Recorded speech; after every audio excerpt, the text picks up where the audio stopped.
When you look at the sky at night, what do you see? Stars. Millions and millions of stars. There are an estimated 1 billion trillion stars in the observable universe, of which our sun is just one. But where do stars come from? How are they formed? It all starts here, in what's called a nebula. A nebula is a large cloud of dust. Yes! Very dusty! Over time, gravity will start to pull the dust together until eventually it becomes a protostar. Huh! There's one. There's another one. And another one.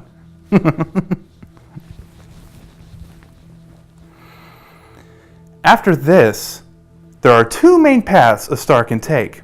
It could become an average star, or it could become a massive star. First, let's start with the average star. After billions of years, this average sun will eventually become a red giant. Next, the star becomes a white dwarf, and as it does this, a star nebula is formed from the excess dust and gas. Remember, a star nebula is where new stars are born. White dwarfs are hotter, and that's why they're white. They have the same mass as an average star, but it's packed in a much smaller space. Finally, the white dwarf becomes a black dwarf. A black dwarf would be hard to see because it's cooled so much that it doesn't give off light.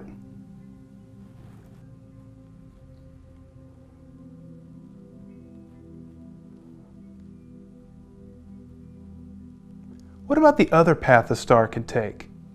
If it's a massive star, it could become a red supergiant.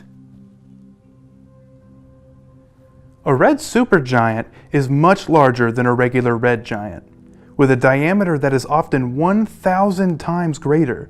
Eventually, it becomes so massive that it literally explodes. This is called a supernova. Finally, after the supernova, one of two things will happen. It could become a neutron star, which is extremely dense. Some neutron stars, called pulsars, they give off radiation in the form of pulses. Or it could be really dense and become a black hole. The gravity in a black hole is so strong that not even light can escape its pull. And that is how a star is born, lives, and dies. Thank you for watching.